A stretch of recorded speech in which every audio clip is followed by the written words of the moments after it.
Waalaikumsalam warahmatullahi. Numpang nanya, kalau ada orang meninggal, nah di samping itu dijajar ke foto si mayit, fotonya dibawa sampai ke kuburan. Ada bilang itu tidak boleh. Nah, bagaimana sebenarnya? Ini kan bukan gawe orang Islam. Bukan gawe orang Islam. Artinya yang mati digawa foto itu bukan adat, tidak ada tuntunannya.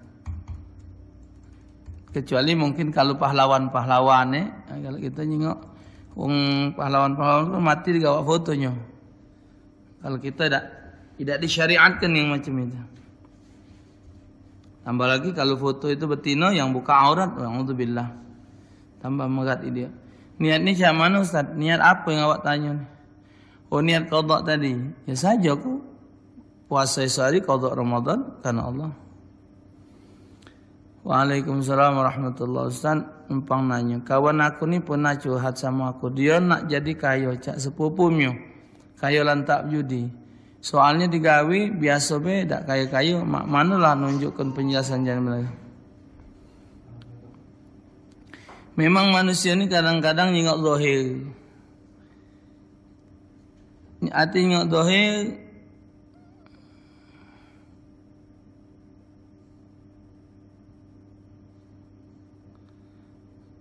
artinya nyingok zahir itu nyingok nilai materi kekayaan. Jadi kekayaan wong tu diokonya. Sangkonya senang lah itu.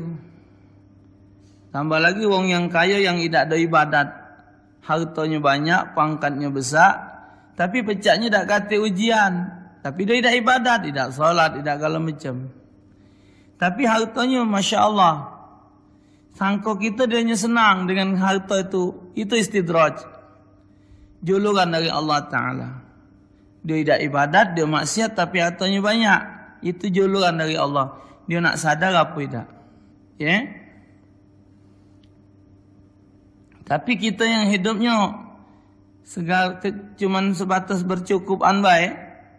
Artinya wong makan kita makan, wong makan iwak kita makan tempe, wong makan ayam kita makan kelempang, wong makan dodo kita makan kecap, atau wong makan kecap makan dodo lemak kita makan cuman banyung putih yang hangat baik.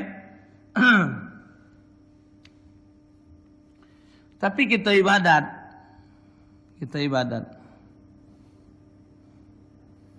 Cuman kalau kita ni silu kadang-kadang nyingok harta wong, kita silu. Nah, itulah nyadi kan kita ngukur kekayaan wong tu kita ukur bahwasanya oh sana tu berduit, sana. Padahal semua itu tidak nunjukkan dia berduit. Udah tu tak ada dapat ujian Ustaz dari Allah Ta'ala. Cak tenang-tenang be hartanya banyak tapi tak sementara kita hidup yang penuh dengan kekurangan ini ala kebanyaknya ujian. Nah, itulah bedanya manusia dengan Allah di antaranya.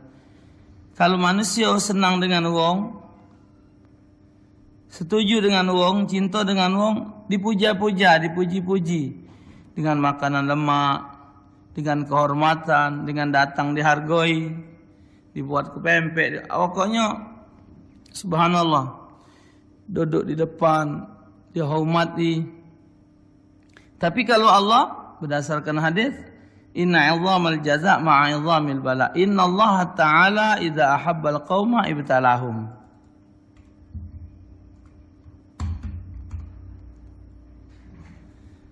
Besarnya pahala yang akan diterima oleh seseorang dengan besarnya ujian yang dia dapat. Inna Allah Ta'ala sesungguhnya Allah Ta'ala idza ahabbal qauma apabila dia cinta dengan satu kaum, satu kelompok, ibtalahum sudah. Nah. Jadi kalau Allah Ta'ala senang dengan seseorang diujinya. Diuji. Ibtalahum itu tanda Allah cinta.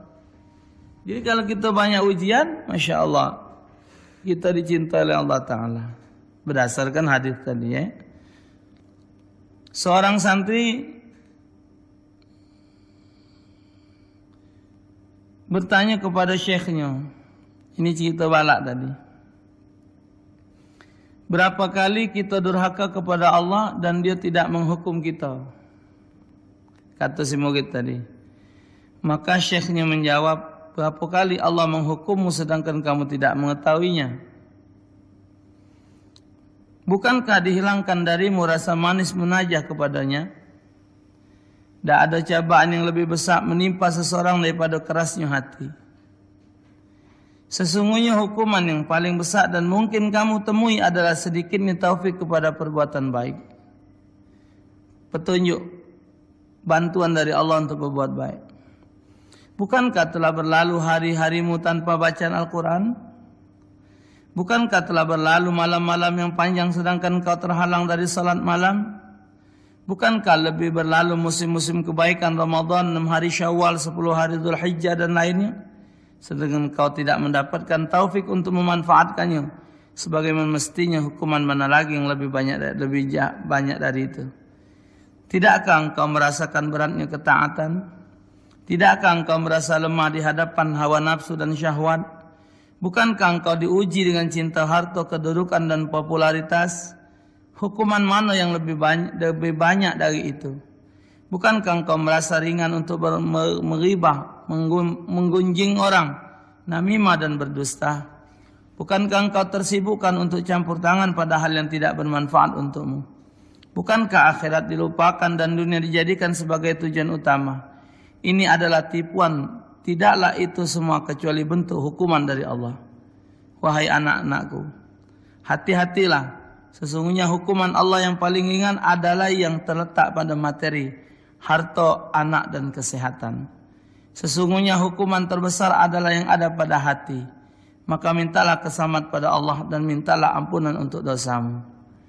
Kita nyingak orang harta banyak, tapi dia harta banyak tidak ibadat. Itu azab dari Allah. Itu musibah dari Allah untuk dia. Musibah itu. Karena apa? Karena dia tidak ada ibadat. Waktunya habis dengan hal-hal yang negatif. Bukan hal-hal yang positif. Dihabiskannya waktu, diisinya dengan hal yang kata dia manfaat untuk dia. Padahal kan sudah disebutkan. Sesuatu perbuatan yang sifatnya megang, melangkah, mendengar, melihat dan mengucap ke yang namanya itu baik, nilainya nilai baik adalah apabila di akhirat kaki dia bakal boleh balas. Artinya ada jaminan dari Allah. Tapi karena manusia memandang kekayaan tadi,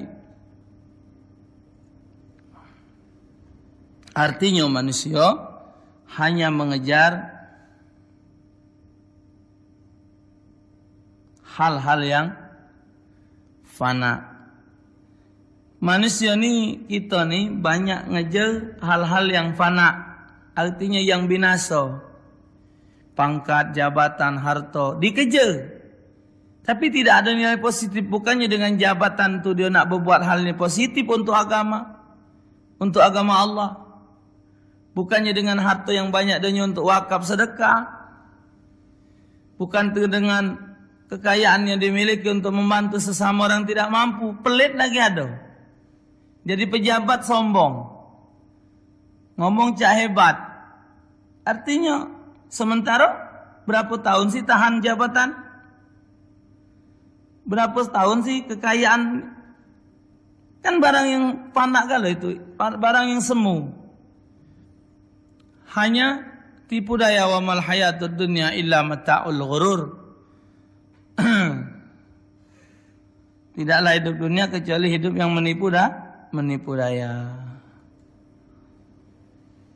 Anak-anak bertanya, kalau wong rumah habis melahirkan belum 40 hari sudah bercampur apa hukumnya? Kalau memang sudah sudah bersih nifasnya boleh, tak apa-apa. Kan tak ada harus mutlak menyenak 40 hari, ada yang 20 hari, 25 hari sudah bersih nifasnya, boleh campur. Kalau kita baru nikah kan kita disunah ke salat sunat apun gimana niatnya? Salat mutlak baik. Salat mutlak sekali itulah.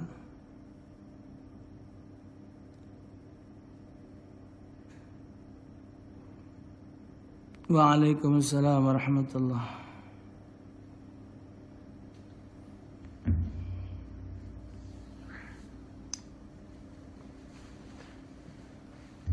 Ustadz, ada sepasang suami istri yang telah memutuskan pernikahan dengan mentalak 3. Kan hukumnya apabila mantan istrinya menikah dengan laki-laki lain, baru dia boleh kembali kepada suaminya bila diceraikan oleh suami barunya. Bolehkah kita menikahi wanita itu, tapi tujuan hanya untuk melepaskan hukum? Tak boleh. Jadi mahalil namanya.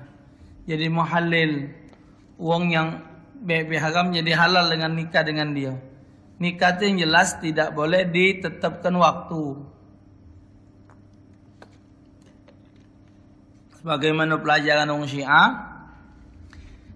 nikah itu kan baca waktu, nak seminggu, nak sebulan, nak 2 bulan. Nah, dalam pelajaran kita tidak boleh akan nikah ada waktu itu, tidak boleh. Tidak sah.